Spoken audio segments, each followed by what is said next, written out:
welcome to my podcast channel. My name is Aysu Jabrailova and I'm a master's student in Learning Design and Technology program at Georgetown University. Today's podcast topic is exploring the integration of decolonization and collective trauma discussion in higher education in Azerbaijan. In this podcast, my guest speaker is young researcher instructor from Azerbaijan, Aygun Hüseyinli, who is senior instructor at ADA University. Welcome, Aygun. Nice to see you. Hi, Aysu. Nice to meet you. Thank you so much for accepting my invitation. Please be informed that the purpose of conducting this interview is to gain insight into your efforts as one of the very few, maybe only lecturer. Frankly speaking, I don't know anyone except you who has already successfully integrated the topic of collective trauma and decolonization into the higher education syllabus in Azerbaijan. And I'm really excited to discuss this topic with you. And my first question is about your career path. I would like to know more about your career path. Can you share insights into your career path and what drove your decision to actively promote discussions on decolonization and collective trauma at the university level? Yeah, thank you once again. It's great to be here and sharing all these experiences. Well, actually, my career path is very much related with my personal conflicts, say life experiences. I was born into the conflict situation in the middle of the war and constant clashes, IDP life, and some traumatic events that we had to go through as a family and so forth. So there was a time when I decided to be a diplomat and got specialized in conflict resolution and women's role in conflict resolution. And it led me to identity exploration, finding out the root cause of the conflict, which led me to exploring identity. And later, actually, I continued with teaching. I was always engaged with teaching, delivering lectures, both at higher education as well as private entities. It's like all these experiences kind of were pieces of puzzle that led me to this current experience. And I believe this is also a piece of a bigger puzzle, probably I'll see in future. And there was a time in my life when I went through personal therapies. And when I started with personal therapies, then it led me to exploring more about family constellations, experiences that come from the family lines, generational trauma, and then explored collective trauma.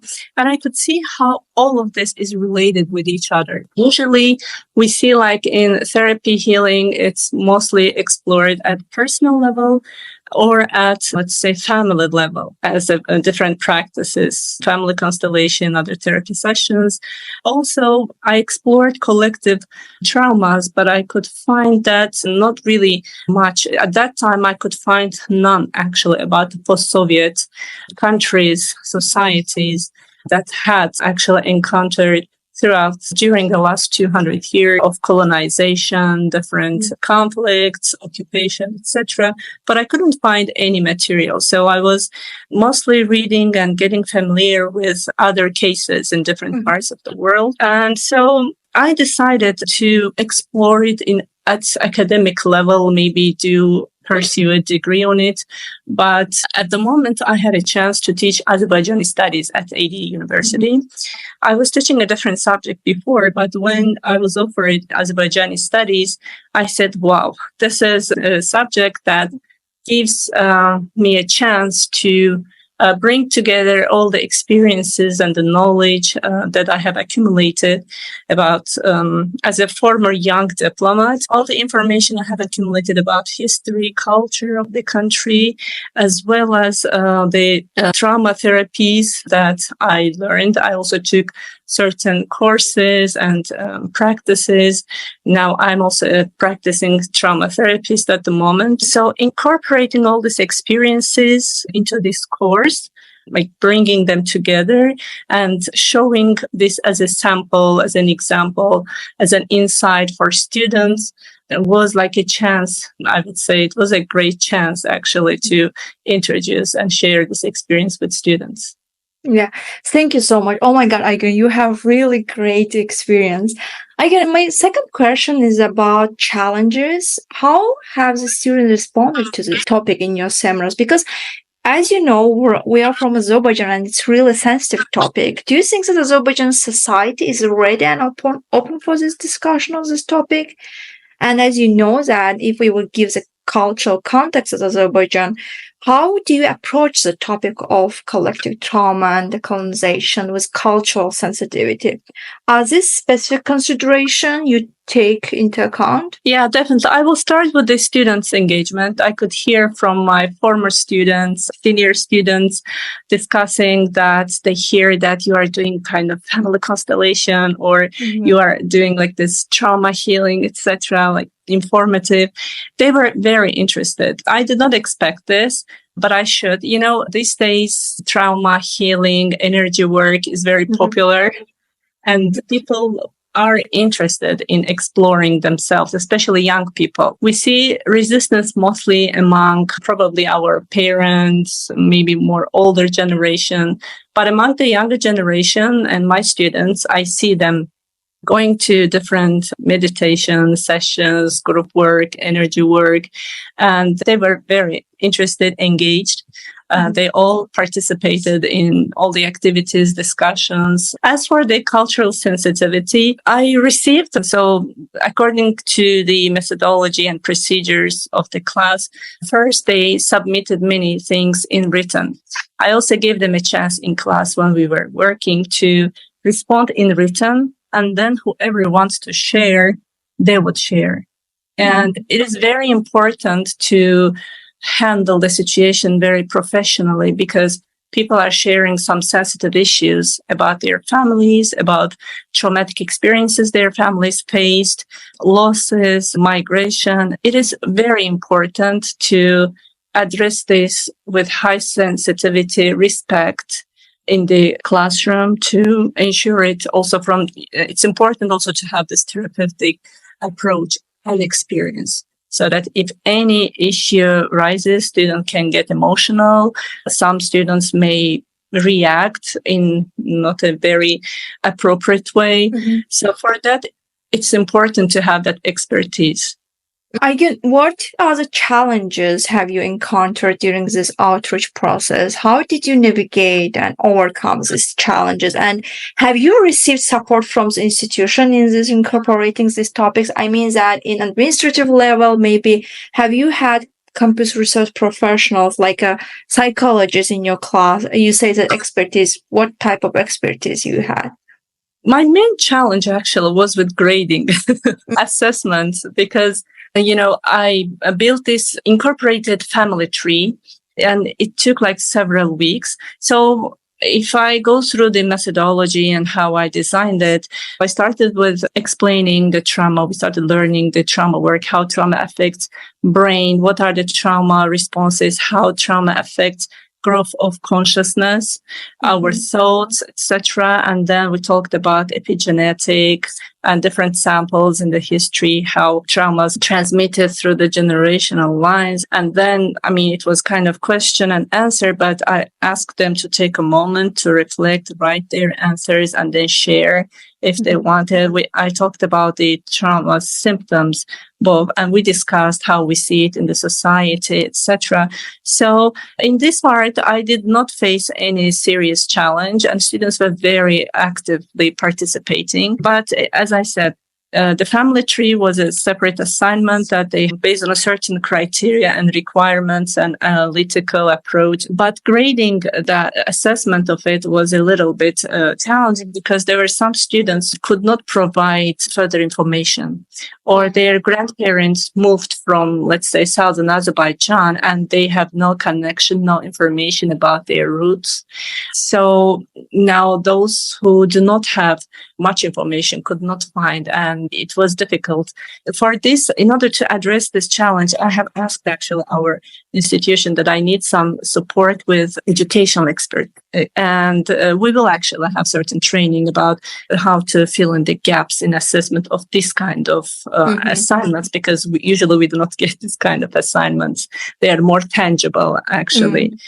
Thank you so much. And as an instructor and professional who has already integrated this topic into the syllabus, I want your advice actually. How did you go about developing curriculums, these topics? Did you integrate this topic into the existing courses or you create entirely new class for them? I teach Azerbaijani studies. Curriculum of this course has already been developed before me, and we have a faculty freedom to adjust, modify the lesson plan as we find appropriate. So it's not a new course, and Azerbaijani studies is an excellent platform to incorporate these topics. So I added like a couple of classes and assignments to relate all these topics. So it's not a new course. I incorporated to the syllabus. As for the institution support or any problem encountered, I did not face a problem from the institution because we have faculty freedom to modify the lesson plan as we find appropriate. Nice. I can also, what advice or insights would you offer from your experiences for educators who is interested in incorporating similar topics into their courses, for instance, in the future? What's your advice? Since this is an interdisciplinary experience course, so you have to be well informed about the historical perspective of the issue, because while talking about the collective traumas, we really have to be informed about what kind of traumas, what kind of historical developments, policies that we with. On the other hand, it's very important to have a therapy experience or maybe coaching skills. Because, as I said, different issues, emotional moments, any kind of like discomfort may rise. And it's very important to know how to work with students from this perspective, not just teaching experience, but also coaching or therapy experience is a must, I believe. Yeah, it's great. What are you doing is really great. And in your view, does engaging in discussion and raising awareness about this hold the potential for meaningful change in society and among young generation? Could you please share a piece of experience where you saw it helped students and changed something? You say that they show great interest, but have you seen something changed in their life? Yeah, exactly. So in the final classes, we also do like patterns of thought throughout the course when we investigate different topics, be it, I don't know, Good, be it literature, theater.